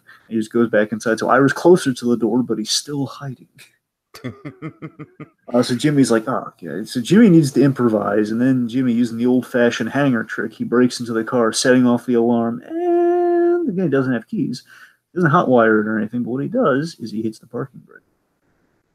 And this is 2002. It might be an older model of car. I don't want to get into semantics. It doesn't matter. The point is whether he hotwire or not. He's unleashed the parking brake, and Neff hilariously again is like a kind of a fun, sad Price gag. The car is careening backwards, and he runs to catch it. And as he runs to catch it, perfect distraction, Ira leaves. I love that. Good news is I think Neff caught the car. I have no idea how he managed that, but he caught it just in time. I didn't hear the smash or anything. I think he got it. But that's the thing. I just think I felt a little bad for Neff. That, oh man, he really took what you said personally. By the same token, I mean, it's Neff. You could have just said, "I'm sorry" to your wife. You would have avoided a lot of heartache. Exactly. Folks, just if we can espouse any wisdom at all, bear not we, at least to my knowledge, we're not married. Folks, if you're in a marriage, if you're in any form of relationship, always say "I'm sorry." Just do it, and mean it. I'm not saying don't fake it. I'm sorry. Just dig deep and see that you're sorry. It'll work. So, then we have this moment that kind of calls back. It's kind of vaguely Marco-esque, but also kind of Casablanca-esque, where Jimmy and Ira are like walking in the alley. Right. Beautiful friendship moment where he says, "Oh yeah, I didn't say it was going to be an easy 8 minutes." Did you get it? Yeah. Gold, huh? So it's a nice little post job walk here. It's like, the car trick was nice. Yeah, how'd you manage that? No idea. I managed that. And it was nice. So Fring gets a call. Yes. Well, Fring gets a call. Who's he get a call from, Tiki? From Bolsa. Yes. All right, so Bolsa just kind of delivers the exposition that the Salamakas were hit and they need to move in on the territory. The gap needs to be filled, essentially. Certainly. Also, Bolsa believes it to be the same guy behind robbing Salamanca's truck, which, of course, was Mike. Mm-hmm. Or makes you think. I wonder how far Fring has planned things for Mike. Oh, yeah, I didn't even consider that, yeah. Makes you wonder. So Fring's, I love this. He's not dictating a plan here. He's just very kind of yes man. He's very kind of yuppie-esque. In absolutely. A good way. He's just like, yep. That's the, it's all part of the classic Gus Fring demeanor that we know and love. Certainly. Again, he's playing his cards. Again, I love how much Gus has worked his way up the ladder, given that he's kept at arm's length because they know he's going to betray Don Eladio, and it takes him all those years to get close to Eladio again. Mm-hmm. So basically, he's just kind of manipulating Bolsa's kind of headspace and getting from point A to point B in the plan here. So basically, Bolsa, to summarize here, Bolsa wants to run dummy, dummy loads, like through the trucks and the shipments and everything. He doesn't want to risk like the product being stolen. So like run that, and we'll see who we can trust, like who's behind these hits and such. But he learns again. This is Fring playing his cards perfectly here. Fring mentions that they only have a week's worth of product before the dealers run dry. Essentially, the deals are run dry in a week, which means they need product to go across the border. So, or at least they need product within their location, which means how can they get shipments if they're running dummy shipments, essentially. So, again, fantastically, Fring reminds him that Eladio, I should warn you both, so you know better than I, that Don Eladio forbids doing buying from outsiders, buying from people we don't know, and doing people who aren't kind of in our circle in a Tiki. I don't know if you caught this. This is tremendous setup for Breaking Bad. Yes. I know it's an understatement, but this is a tremendous setup for Walter White specifically. This is why he can buy from Walter White, this very scene right here. Oh, sure, absolutely. I caught that, yeah. I love that. And of course, we had a baby steps before we get to Walter White, and we have a huge baby in this man. God, you could say that again. Yes. He is definitely a man-child, if anything. Yes. So Eladio, Bolsa says he'll take the heat from Eladio. Just do it now. Take care of it now. So Fring, serendipitously, he's on campus. Big Fring on campus. Fring's on campus. Now I want to see someone Photoshop that. It's Gus's college years. God. Now that's the Gus Fring spin-off dragon. I think we cracked the case. Better ring Fring. Like honestly, it's not about the drug cartel or anything like that. It's literally just about Gus trying to get laid. We have all of these spin-offs in the works here, folks. We have Better Text Wex, we have Better Ring Fring, and we have Hamlin House. Well, Hamlin House is the one that we really want to see. Well, of course, and it's basically Hamlin moves into like a small, like a property. Basically. Okay, now we're just being silly, but in all seriousness, so Fring's on a college campus, and he's going to a chemistry lab, and Tiki, I love thematic. I don't know how intentional this is, but I read it this way, that he goes into this college chemistry lab, and I got a huge homage to how Saul Goodman met Walter White in his chemistry lab at the high school. Oh, yeah. I mean, when I first saw the lab, I was just like, obviously in my head, I was like, there's no way they're possibly going to do it. But for a brief moment, I was like, no. I'm going to tell you, because again, it's been a while. And I'm sorry, we shouldn't bear the lead before I get into that. We should say who it is. Okay, it's Gale. Gale Bedecker. A delightful, like, Animaniac style song about the different elements. It's an actual song, by the way, the Element song. But yes, very much. It's a periodic table listing the Element song, very Animaniacs-esque. Dragon, I have to wonder if Animaniacs took inspiration from songs like this. I wouldn't be... I wouldn't be surprised. I think it's worth looking into, but I think you're right. Honestly, I think you're on the money with that. I think those songs exist and they did their own versions of that. I don't So again, we have like an homage. There's Louisiana, Indianapolis, Indiana, and Columbus is the capital of Ohio. All right, go ahead. But yeah, I love how we mirrored that because again, it kind of makes, because it's been a while, I kind of forgot that, and I love how this is set up here, that Gale, and we mentioned this during Gus's interrogation in, I guess, season 4 by the DEA, that he had set up an endowment kind of scholarship fund, or like a scholarship fund under his fallen partner, Max Arciniega, the chemist, Max Arciniega, and like a few dozen people have been under that scholarship, including Gale Bedecker. I kind of forgot about that when we got here, so it made me, regardless, it reminds me of how impressed we should be by Walter White. That Walter White was a high school chemistry teacher, and look how far he got. Again, he was debatably better than Gale at the chemistry of it all, and Gale, of course, he idolized Walter White and all that stuff. I love that we see kind of this is like the way you should find a chemist, like in the college campus and everything. But again, Walter White just kind of, he rose through the ranks very impressively. So I kind of like that retroactively. Makes it really, I love it. Sure. So you take us through the scene. Okay, hold on. Sorry, I'm kind of like, God. Oh, crap. Well, let me. So sorry.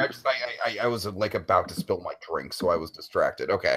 I got it. So basically, what's going on is that is that Gus is kind of checking in on Gale's progress, and Gale's saying he can make a much better sample, a much better batch than the sample Gus gave him to check out. He said that the sample is it's not great, it's not even good. I'm sorry, am I jumping ahead with anything, Dragon? The conversation's kind of all over the place here. Tell you what, let me build like a skeleton here, if I may. Okay. So, Fring, I read it as Fring's checking on his little side project, which is Gale, and I love Giancarlo Esposito's acting in this scene. This is my favorite bit of acting. Don't get me wrong, the ending of the last episode was fantastic, but I got to tell you, so far in the season, I was really enamored by this scene by Giancarlo Esposito because he brought so many layers to this scene. Because I read into a lot here. I don't think I'm stretching with it. Where I felt there is somewhat, and again, it's also assisted by how Gale's kind of how he's kind of acting very childlike in the scene here. I got very much a perennial bond in this scene from Gus Fring and Gale Boetticher, because we know he had a soft spot for Gale Boetticher. Because, again, he was grooming him to be the major chemist. He was grooming him for this. And, again, this is under a very personal scholarship for Gus Fring, Max Arciniega. Mm-hmm. And I got to tell you, I feel – I'm going to read into this, and this episode really confirmed this for me, I guess. I felt Gus – and I never dawned on me with Breaking Bad until this episode – I think Gus looked at Gale as the next generation of Max. And I think because of that, Gus has a built-in soft spot – in general for chemists, which is also why he was kind of trusting of Walter White as well. But in general, I think he has a soft spot for chemists because of Max. By the same token, I feel specifically with Gale. Gale was like the groomed, like he kind of reminded him of he was really good buddies with Max, and they really light reported the guy just loved chemistry, and he was the businessman. That's kind of how it went. I think they kind of gave me even more respect for the Gus and Gale story. Oh yeah, definitely retroactively it does. And it just kind of goes to show that that Gus didn't want to ruin Gale as a man. He respected Gale as a man, and he didn't want to get him too far into the game until he absolutely had to. Exactly, which brings us to this point here, where Gus, of course, he sees things in people too, which is another reason he would definitely have a soft spot for Gale. He sought out Gale. He saw something in this young man, which is why he put him in the chemistry program. So And we have this beautiful, and this is the moment that makes me think the perennial thing here, where he says, oh, you wouldn't want to be bored by this. He says, no, you would not bore me. And he shows him, the little science project. No, what he says is, he says, I wouldn't want to interrupt you from your studies. And Gale's like, these are my studies. Right. And, well, even before that, though, he's like, when he just walks onto the place, and he's saying, oh, what do you have here? And he shows him, the little, oh, you wouldn't bore me with all the, basically getting all the chemical technobabble, essentially. And anyway, so he's running he's there because he gave Gale some samples to look at, presumably meth samples or samples of the chemicals. He's trying to keep him at arm's length at this juncture. Uh-huh. And of course, we have a fun little name drop to one of your favorite episodes, Dig. One of everyone's kind of favorites, Fly. Called "You Needs Less Contamination in the processing of this chemical." Of course, he didn't say fly, but it's very indicative of the little things that corrupt the sample, like flies. It is, sure. So Gale humbly offers his services respectfully, because again, Gus has given him so much. He loves chemistry, wants to do it again. It is his studies, as you said. And Gus respectfully, and this is where I'm so enamored by Giancarlo's performance here. He respectfully yet fervently, firmly, he says no, because he says, "Oh, Gale, that'd be nice," but no. Mm-hmm. He just says, but no. And again, he's doing this to protect Gale. And again, the last thing with the perennial thing here, I got such a Michael Corleone vibe in this scene, and I loved it. This is the whole, Vito's keeping Michael out of the family business because you were meant for better things. Because he has that perfect line, "You were meant for better things." Because I think that line to think of, he cares about this guy. He doesn't want to get him involved until it's safe. One, before it's safe to get him involved, and two, if he even wants to get him involved, because he's such an innocent guy. And of course, haunting foreshadowing to Gale's ultimate fate. Exactly. And Gale might be the most tragic character in all of the Breaking Bad universe. He is. I think you're absolutely right. Of course, we have that poignant moment where he's doing that silly dance, and Walter White's so haunted by it. Mm-hmm, mm-hmm. But I mean, yeah, and again, also it adds all these layers to why he did, basically why we get Box Cutter so viciously, because Gus was really hurt by what happened with Gale. Right. Oh, yeah. It's adding and adding, folks. So again, Gus said not yet, so that's very interesting. So again, we're kind of reading into exactly what his intentions are 100% with Gale, but I think we had a good barometer on it. So All right, I guess we're in kind of the big. I think kind of Yeah, the set us up for the letter, Dragon, and then I'll take us through the sure, letter. no problem. So Kim, she's looking over Viola's work. Kim approves. She critiques it a little here and there. Jimmy walks through the makeshift law office. So don't mind me. Just kind of come through your law office here. It's like such a Mr. Mom moment with Jimmy McGill. It's like, don't mind me. So he mentions he had some trouble sleeping, but he got to sleep. He had a little bit of trouble sleeping, basically covering himself for like why he left in the dead of night. And I love that Viola is very pleasant with Jimmy. Like Jimmy offers her coffee or like something. Like, can I get you something, Viola? No, Jimmy, it's fine. She's pleasant with it. Like they have a history. That's nice. So then we get to the big meat and potatoes of the whole episode, folks. Oh yeah. You might want to switch back to the other image. Oh my God, have we been on mic the whole time? I gotta tell you, I've been looking down. I haven't. I haven't Oh looked up. God, you totally should have mentioned something. I'm sorry. I've been wrapped up in. I I've been know. wrapped up in the episode. Oh Looking God, down at my that's notes. embarrassing. Mike God, has like, doesn't Mike have like the one scene in the whole that's the episode? thing. He only has one scene. Okay, well, I mean, folks, it's what it is. Anyway, but seriously, folks, for now we've chosen the perfect time to go back to our image, Yes. our root image. It was the plan the whole time. No jury in the world will convict us. Anyway, so big meat and potatoes of it all here, folks. Basically, the big something beautiful that you see before you hear. Indeed. Ready for it? I'm not saying that to you. I'm saying in general. Here's a big scene. Here's a setup here. Jimmy. Sorry, I was about to say slipping Kimmy or slipping Jimmy here.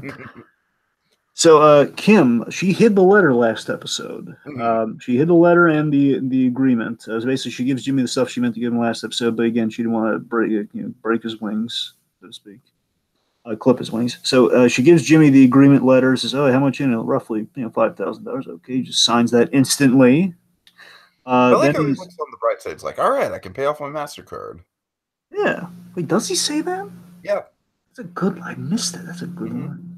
All right. So then I love the cereal choice, by the way. He emphasized like the childlike again. They called this one on the Inside Pies, which I say is a brilliant choice. Like they use cereal of all things, and the way he uses the cereal through the coming scene is very childlike and emphasizing the vulnerability of Jimmy that he's not communicating. He's deflecting like a child this whole season so far. I think it's brilliant. Mm-hmm. So he basically okay, let's rip off the Band-Aid as he opens the letter, and then of course he gives him the letter from Chuck and Jimmy. He begins to read this letter, which I'm going to turn over you very like a millisecond here. Let's see what the old boy has to say. And again, he lets Kim be there to witness this. And again, now folks, I got to cue this up performance wise. Steve's about to kind of do you all a favor, like telling you because we don't want to skimp out on all the beautifully written details. Because again, the whole episode's called Something Beautiful thematically for this scene. Mm-hmm. Because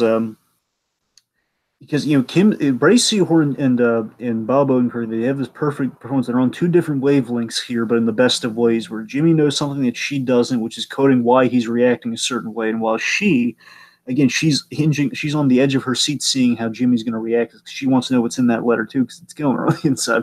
But again, she's ready, like she's in the position of okay, I'm going to cushion the fall. He's going to have a fall. I'm going to cushion. I'm going to be there for him. I'm the best girlfriend. I'm going to be the best Kim Wexler I can be. Darn it.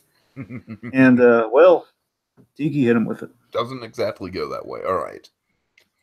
Dear Jimmy, I may have left many things unsaid in our relationship through the years. Rather than allow all these unspoken thoughts to die with me, I've chosen to record them here for you. I hope you will take my words in the spirit in which they are intended. Sorry, I'm kind of like watching along with the closed captioning here. Importantly, it's undated too. We'll get into that after he gets with him, but it's undated letter. Keep going. Okay. I remember quite clearly the day you came home from the hospital. You can't imagine the joy on Mom's face. I can honestly say I never saw her happier than she was on that day. You brought a shine to her life that nothing else ever did, and I'm glad of that. New paragraph. We have not always seen eye to eye. I expect that will continue to be so in the future. However, nothing will ever change the fact that we are brothers, flesh and blood, and though we are very different people, I want you to know how much I respect you. I want what you have made of yourself in the last few years. You have taken the opportunity I gave you in the mailroom, and you have run with it, becoming a valued member of the HHM family. For all the problems in your past, I'm proud we share the name McGill. Wow. Hold on, it's not done yet. I sincerely admire your energy and resilience. This is the part that really gets you, Dragon. I used to worry about you finding a place in the world, but I'm not worried about that anymore.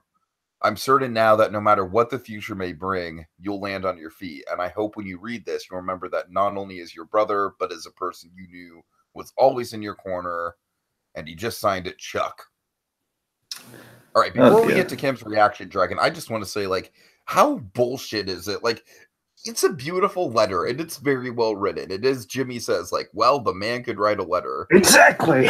But how bullshit is, like, Chuck was never in Jimmy's corner. Like, that's kind of like the big fuck you at the end of that. You know what I mean? All right, so here's my read on it, Tiki. Okay, and I could be completely wrong. Here's what I felt about it. Again, at the very top of this, Jimmy said it was undated. Therefore, we have no idea when this was written. Mm-hmm. So let's to address our possibilities here. We have no idea if this is before or after the McGill debacle, let's call it. So we don't know if this is like written before, the big reveal at the end of season 1, or if it was, like it could have. I'm sorry. Let me just get my bearings because again I had dictated some what the letter was here, but you wonderfully kind of summarized all of that. I mean, it technically could have been written the night he died, for all we know. Exactly. We don't know. And now Jimmy, the way Jimmy is reading is the way Bob Odenkirk has said, the way that he played this scene. Again, Bob has been very insightful this season. I agree with a lot of what he's saying. I don't want to sound like kind of a suck up with that. I'm saying I think he's on money with kind of what the scene's kind of dictating. Of course, he kind of created this. He's in part created that scene, so it's a no-brainer. But yeah, I mean, the way Jimmy plays is that he's remembering the last scene that he had with Chuck, where Chuck said blankly, looked him right in the eye, and he said, "Jimmy, you never really mattered to me." Mm-hmm. So as far as Jimmy's concerned, here's where I'm coming down to. So as far as Jimmy's concerned, it's all BS. It's all BS, just it's nicely worded BS, and basically it's like Chuck trying to say I can see that. I can see that. Yeah. Now, here's the thing. So again, remember, Kim doesn't know about that last scene before we get into Kim's reaction. She doesn't know about that last scene. Jimmy has not told her about that last moment between the two of them. And I think the tragedy of it all here, my read on this whole the letter period, is that the tragedy is, I think, whenever, past or present, whenever that letter was written, I feel, before or after, Chuck believes that letter. He believes that letter. And that Chuck, you remember, the way McKeon played Chuck is that Chuck did feel he was doing the right thing no matter what horrible thing he'd said or done to Jimmy. And I feel he believes that he was in his corner the whole time. So I believe Chuck believes that, which is kind of a nice sentiment. Again, in a kind of a, again, just unaware of the irony of it all, Chuck is being really heartfelt in his last moments off screen, essentially. But Jimmy is stuck with the lie that Chuck told him. Mm-hmm. So Jimmy is not picking up on the actual sincerity within the letter. Right. That was my read on it, Tiki. That's what I think. That's what I think the crux to what that letter was. Can't disagree with you.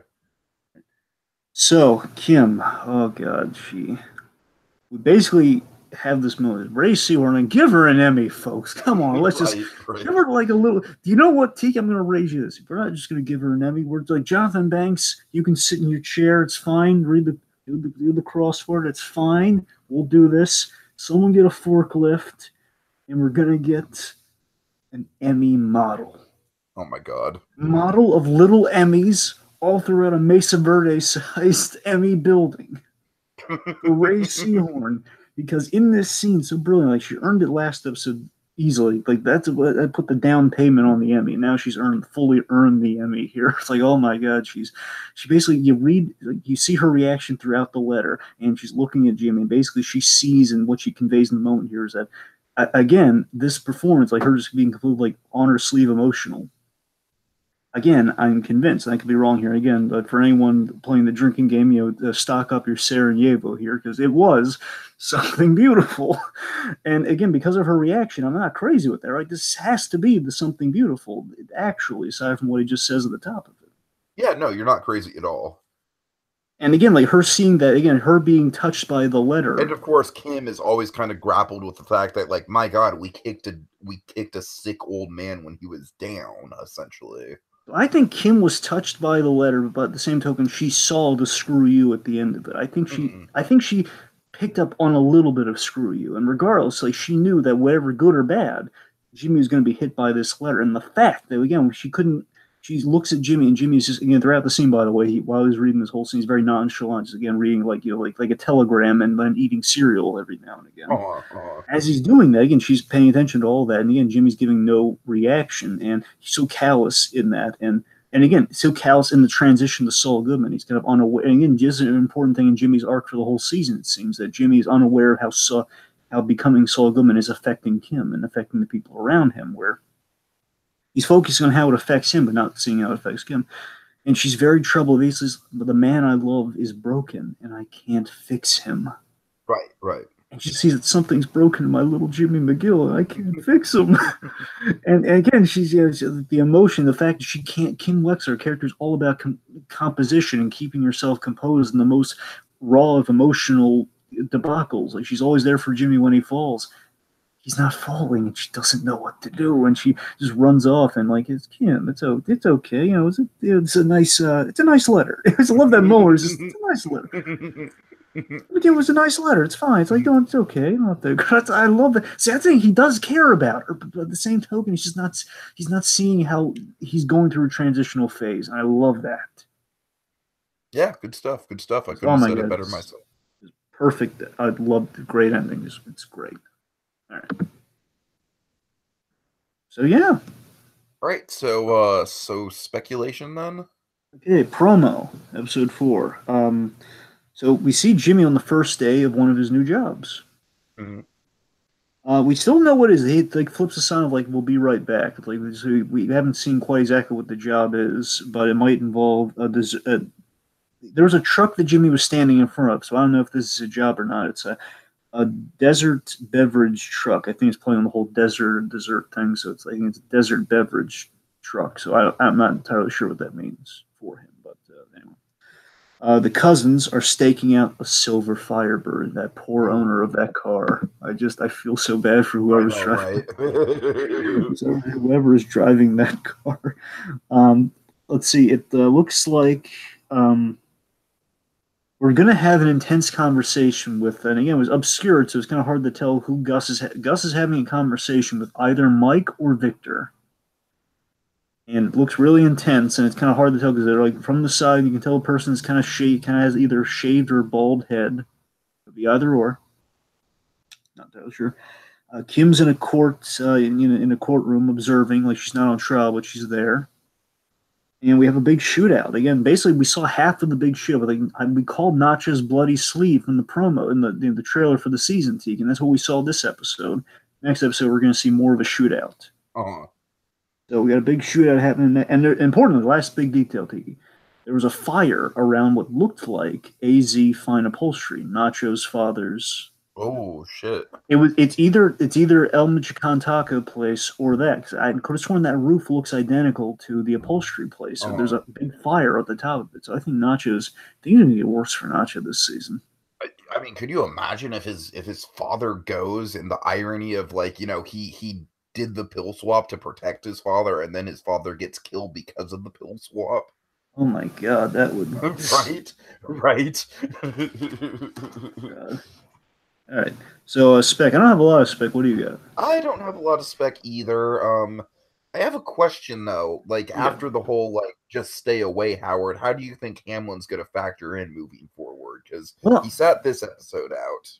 Well, let's see. I know we're gonna get that my favorite shot in all the advertising for this season is that shot of Hamlin in a bathroom with Jimmy McGill, and Jimmy was being scanned. He was being he was going through security check, which implies courtroom. So I think that is either Jimmy's hearing for Jimmy's again. I think the broad con of this season is Jimmy's doing a lot of this so we can fast track becoming a lawyer again. And I think that's either going to be a hearing for him to become a lawyer, and maybe he's going to have to sell Hamlin. Like Hamlin's probably going to be called in as a character witness or something, as not a witness, but someone to okay, like, circumventing this. I think Jimmy might be pulling a con on Howard to guilt him into okaying him to become a lawyer again. Oh, I like that. So that's my theory. How we're going to work Hamlin back in again. It's going to be like Jimmy doing like a horrible thing to Howard and guilting him. Uh-huh. So I could definitely see like something has to go wrong with the Alpine Shepherd boy, right? well, with the Bavarian boy, there's a very fine delineation. I'm just saying, like something has to go wrong there. They wouldn't spend that much screen time on that gig for something not to go wrong. I gotta tell you, well, one, I think we're gonna get a Price cameo from that. There's a chance we might not, and I guess that's fine. But I would really, because they name dropped him and we mentioned Price, let's do it. Let's bring him in there. We all love that. He had a cameo in season 3. Let's do another one. Uh-huh. And of course, like he has, like, even if it's not through Mike, he does have a connection with Jimmy. Because, like, oh yeah, that's the lawyer who made me sit in pie, do that pie fetish video. Oh God. Which it was, and by the way, that's on that DVD. By the way, it's on the Blu-ray set for season 2, where they actually show you the pie video. Uh-huh. It's hilarious. But yeah, I mean, with Price, yeah, you could definitely see him go to the Dallas thing. If anything's going to go wrong, Teak, it's going to be Price's fault. We're going to see like a hilarious scene, like Price botching it up, maybe at the top. Who knows? Uh-huh. But I got to tell you what I think they're going to do. I think it's just going to be seed money to make Saul Goodman happen. I think he's going to succeed, and that money's going to go like helping. I can see that. That's also a good point. Sure. That's what my money's on personally. Okay. Let's see. Of course, the big Gus Fring war here. He's basically, I think, broad spectrum. Very simply, he's going to cause desperation for the cartel, which will create an opening for Gale, which eventually will, of course, create an opening for Walter White. Remember, Gale recommended Walter White, like, whoever made this product, we got to get him. Which, of course, again, the irony of Gale, the sad tragedy of Gale Boetticher is that had he not complimented Walter White, he would still be alive. Mm-hmm.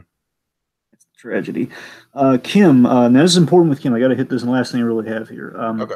Aside from the whole, the Kappa, it's either going to be Lomas or Lalo. It's going to be one of those two. Lalo is most likely connected to Jimmy. Lomas probably connected to the cartel. So one of those two, it's going to be him.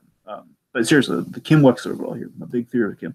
I think there's a good chance Kim is faced with the choice of it's going to boil down to the season between your destiny is going to either fall a fork in the road destiny, Mesa Verde and the big grand sweeping empire building business of Mesa Verde, or Jimmy. And Jimmy's going to put her through a lot this season. And I think what could happen is if she goes the Mesa Verde route with her destiny, she's going to leave Albuquerque.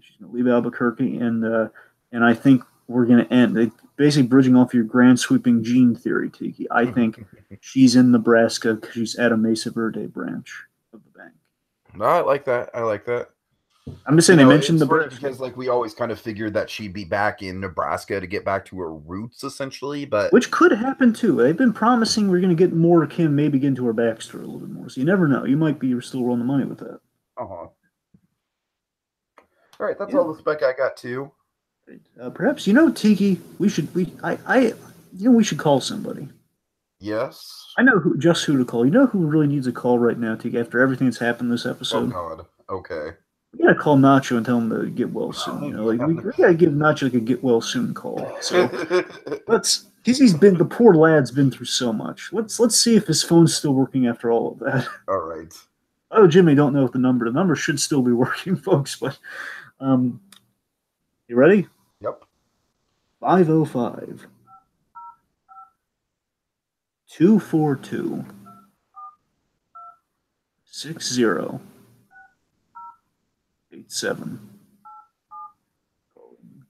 Jolly old Nacho Varga.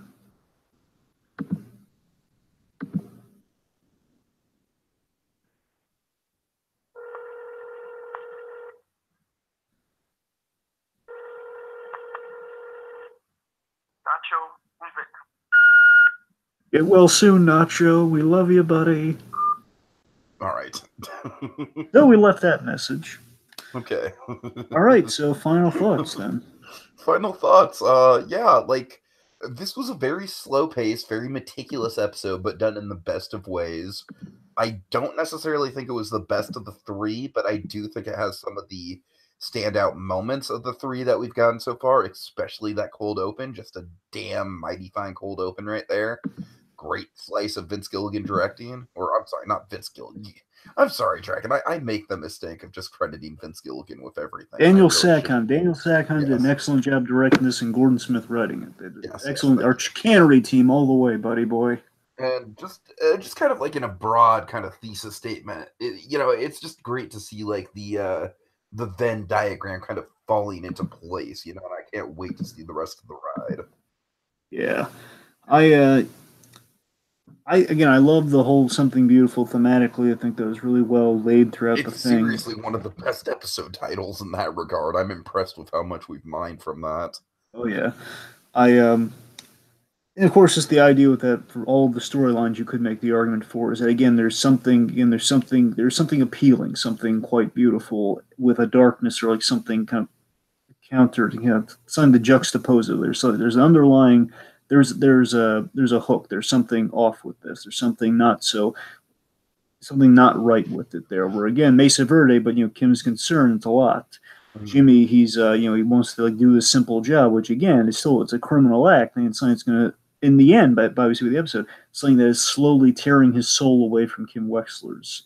So again, something quite dark there. And again, Gail Bedecker, again, it's like, oh my god, look at this Breaking Badness, and of course we're reminded like it's something really cool, something really nice, and of course ultimately it's a tragedy with Gail Bedecker. So there's a lot of it. Thematically, got a lot going on there. It's a fun yet plot heavy episode in the best of ways. All the Jimmy stuff is fun. The cartel stuff is really solid plotting. So I'm really dazzled by this, and I can't wait for more. I'm very excited. Again, so far the season is not. Again, bear in mind, Better Call Saul always delivers, but I mean it's going really strong. I think at this rate, if every episode of season 4 is as good as the first 3, we might be looking at the best season yet. Well, remember, Tiki, our the tradition with Better Call Saul, episodes 7 and 9. 7 and 9, sure. 7 and 9. Those are the ones. If they're this good, folks, I don't know if we can handle episodes 7 and 9. I gotta be, especially 9. 9's the dark one. Remember, 9's always the dark episode. Like 7 is like the inflatable, right? Yeah, 7's inflatable and then expenses, like the big Odenkirk, favorable, like it's Odenkirk doing something, and then of course episode 9's where everything goes wrong, where we have like you're morally disgusted with Jimmy, and then we have like Chuck, almost dying, and then we have all this, and the Pimento where Chuck breaks Jimmy's heart. So we have a lot of 9. We got basically, folks. We're gonna see if we can handle it. If we can get to 9, if we can limp on 9 without being. That sounds like a threat. Anything. It's like Hamlin being put in some peril will be episode 9. It's like, oh no. Like Stefan Kapusik beats the snot out of Hamlin. Oh god. Okay. So with that said, yeah, go ahead. Remember, kids, when you get that phone call, make it count. Better call Saul. Saul Goodman and Associates is the one-stop shop for all your legal needs. And with that, we are adjourned. We could totally be lawyers. Totally. Something beautiful.